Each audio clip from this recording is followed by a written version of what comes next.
Hi everyone, welcome to UPSC Tamil Herald. This is Sashti.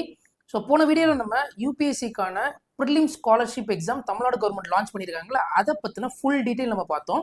இந்த வீடியோவில் அதுக்கான ஸ்ட்ராட்டஜி எப்படி படிக்கணும், என்ன படிக்கணும், எங்கே படிக்கணும் அப்படிங்கிறத ஃபுல்லாக நம்ம பார்க்க போகிறோம். ஓகேங்களா? ஸோ போன வீடியோவில் பார்த்ததை நம்ம ஒரு குயிக் ஓவர்வியூவாக நம்ம பார்த்துடலாம். ஸோ இந்த வருஷம் தமிழ்நாடு கவர்மெண்ட் ஒரு ஸ்காலர்ஷிப் ப்ரோக்ராம் லான்ச் பண்ணியிருக்காங்க. இந்த வருஷம்ல ஒரு வருஷம் லான்ச் பண்ணுறாங்க, பட் அது இந்த வருஷமும் லான்ச் ஆகிடுது. 1000 கேண்டிடேட்ஸை செலக்ட் பண்ணி அவங்களுக்கு மாதம் 7500 வீதம் 10 மாதத்துக்கு 75,000 ரூபா கொடுக்க போகிறாங்க. இதுதான் அந்த ஸ்காலர்ஷிப் எக்ஸாம். ஸோ இந்த எக்ஸாம் எப்போ நடக்குதுன்னா 6/9/2026 தான் உங்களுக்கு நடக்க போகுது. ஸோ இந்த எக்ஸாம் உங்களுக்கு ஒரே பேப்பரை தான் நடக்கும். காலையில் 10லேருந்து 12 மணி வரையில் நடக்கும். ஸோ இந்த பேப்பரில் 100 கேள்விகள் இருக்கும். 100 கொஷின்ஸில் 90 கொஷின் ஃப்ரம் ஜிஎஸ்ஸாக இருக்கும். ஸோ 10 கொஷின்ஸ் ஃப்ரம் சிசாட்டாக இருக்க போகுது. ஓகேங்களா? இதை பற்றின ஃபுல் வீடியோ நம்ம போன வீடியோவில் போட்டிருக்கோம். உங்களுக்கு டீட்டெயில்ஸ் வேணும்னா நீங்கள் அங்கே போய் பாருங்கள். ஸோ இப்போ நம்ம டேரெக்டாக நம்ம ஸ்ட்ராட்டஜிக்கு நம்ம உள்ளே போயிடலாம். ஃபைன். இப்போ நான் எப்படி பிரிச்சிருக்கேன்னா, இந்த ஸ்ட்ராட்டஜியை 2 பேருக்கு பிரிச்சிருக்கேன். ஒன்று யூபிஎஸ்சி முடிச்சுட்டு இப்போ குரூப் 1க்காக ப்ரிப்பேர் பண்ணிட்டு இருப்பீங்கல்ல, ஸோ அவங்களுக்கும் நான் ஸ்ட்ராட்டஜி போட்டிருக்கேன். ஆஸ் வெல் அஸ் நம்ம யூபிஎஸ்சி நான் நெக்ஸ்ட் அட்டெம்ப்ட் 2027க்கு கொடுக்குறேன் சார் அப்படின்னு நீங்கள் சொல்கிறீங்களா, ஸோ அவங்களுக்கான ஸ்ட்ராட்டஜியும் நான் போட்டிருக்கேன். ஃபைன். இப்போ குரூப் 1 இந்த வருஷம் ப்ரிப்பேர் பண்ணுறீங்களா, அவங்க முதல்ல புரிஞ்சுக்கங்க. சரி, நீங்கள் வந்து இந்த எக்ஸாமை ஃபோக்கஸ் பண்ணுங்கிற எந்த அவசியமும் இல்லை. நீங்கள் அந்த எக்ஸாம் நீங்கள் ஃபோக்கஸ் பண்ணி பண்ணுங்க. அது கூட இதை இன்டெகிரேட் பண்ணீங்கனாலே உங்களுக்கு போதுமானது. புரியுற மாதிரி சொல்லணும்னா, உங்களுக்கு ஜென்ரல் ஸ்டடீஸ் நீங்கள் அதிலே படிப்பீங்க. ஓகேங்களா? பாலிட்டி, ஹிஸ்ட்ரி, ஜியோகிரஃபி, என்ன அதில் கொஞ்சம் தமிழ்நாடு ஹிஸ்ட்ரியெல்லாம் இருக்கும். ஓகேங்களா? ஸோ அப்போ இதெல்லாம் நீங்கள் அங்கேயே கவர் பண்ணிடுவீங்க. இது இல்லாமல் நீங்கள் சிசாட் மட்டும் தான் நீங்கள் என்ன பண்ணணும், எக்ஸ்ட்ரா நீங்கள் கொஞ்சம் பார்க்குற மாதிரி இருக்கும். அங்கேயும் மேக்ஸ் கவர் ஆகும், பட் அதை விட கொஞ்சம் அட்வான்ஸ்டாக நீங்கள் இங்கே கொஞ்சம் பார்க்குற மாதிரி இருக்கும். இது கூட நான் இன்னொரு விஷயம் சொல்லிடுறேன். வாட் எவர் இட் இஸ், நீங்கள் குரூப் 1 ப்ரிப்பேர் பண்ணுங்க, ஆர் நீங்கள் ப்ரிப்பேர் பண்ணாமல் இருங்க. நீங்கள் என்ன பண்ணணும்னா, டெய்லியும் உங்களுக்கு நியூஸ் பேப்பர் ரீடிங் நீங்கள் பண்ணியே ஆகணும். So daily news paper, whether it is Hindu எடுத்துக்கலாம் ஆர் இந்தியன் எக்ஸ்பிரஸ், இது கூட நீங்கள் பிஐபிஎஸ் சப்ளிமெண்ட் பண்ணிக்கோங்க. ஸோ இது வந்து உங்களோட கரண்ட் அஃபேர்ஸ்க்கு மோர் தென் இனஃப். இல்லை என்னால் இது பார்க்க முடியலன்னா ஏதாவது ஒரு மேகசின் எடுத்து விஷனோ இல்லை இன்சைட்ஸோ எடுத்து நீங்கள் என்ன பண்ணலாம், ஓட்ட ஆரம்பிக்கலாம். ஏன்னா பிகாஸ் கரண்ட் அஃபேர்ஸ் கொஷினும் உங்களுக்கு அதிகமாக கேட்பாங்க.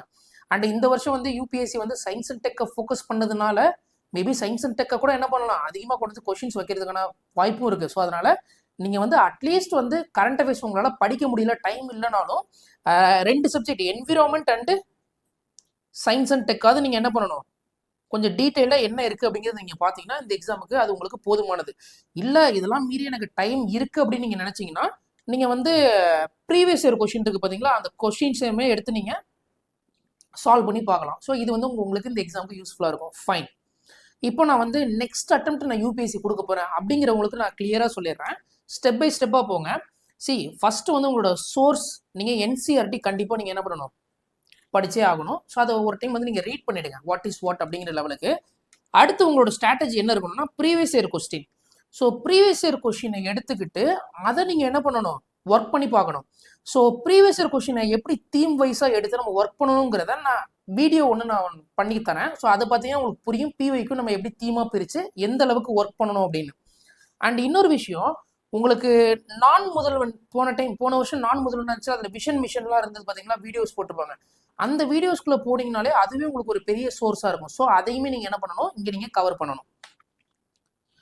இது கூட உங்களுக்கும் நான் என்ன சொல்கிறேன்னா, டெய்லி நியூஸ் பேப்பர்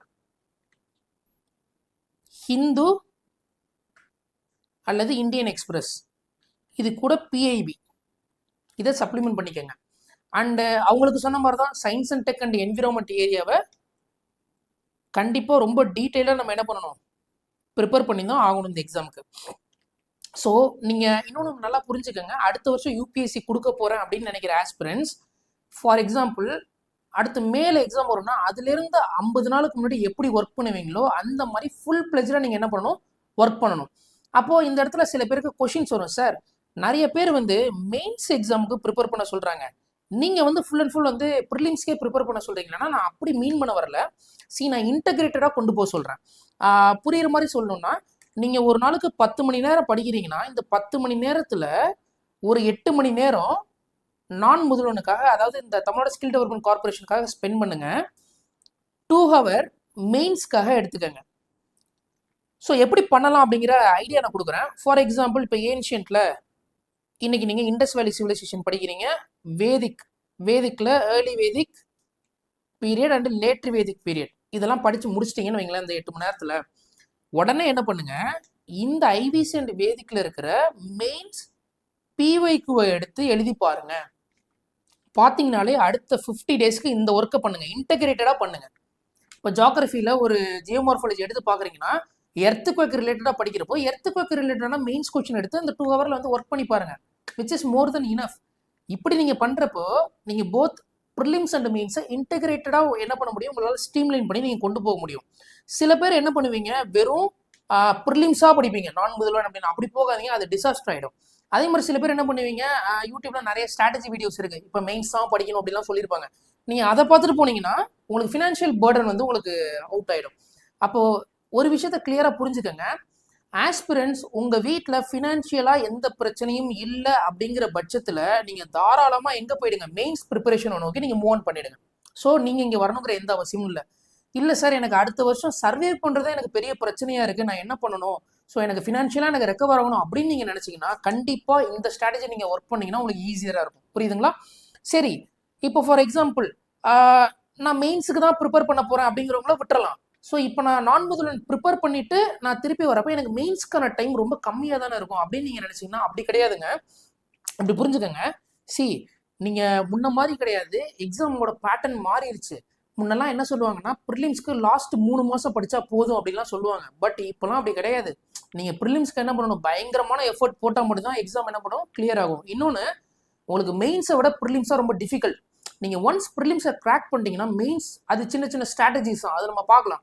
ஸோ அது இருந்தாலும் என்ன பண்ண முடியும், ஈஸியாக கிளியர் பண்ண முடியும். ஸோ மைண்டில் ஃபிக்ஸ் பண்ணுங்கள், ஃபர்ஸ்ட் எக்ஸாம் தான் ரொம்ப ரொம்ப ரொம்ப ரொம்ப டிஃபிகல்ட். அந்த எக்ஸாமை கிராக் பண்ண தான் நம்ம இவ்வளோ ஒர்க் வந்து நம்ம பண்ணிகிட்டு இருக்கோம். ஸோ என்ன பண்ணுங்க, உங்களோட ப்ரிப்பரேஷனை இன்டெகிரேட்டடாக நீங்கள் எடுத்துகிட்டு போனீங்கனால என்ன பண்ண முடியும், இந்த எக்ஸாமை ஈஸியாக வந்து நம்ம கிளியர் பண்ண முடியும். ஸோ உங்களுக்கு மேலும் வேறு ஏதாவது டவுட்ஸ் இருந்ததுன்னா நீங்கள் கமெண்ட்டில் கேளுங்க, நான் வந்து அதுக்கான ரிப்ளை வந்து நான் பண்ணுறேன். So thank you so much guys, next வீடியோவில் நம்ம பார்க்கலாம்.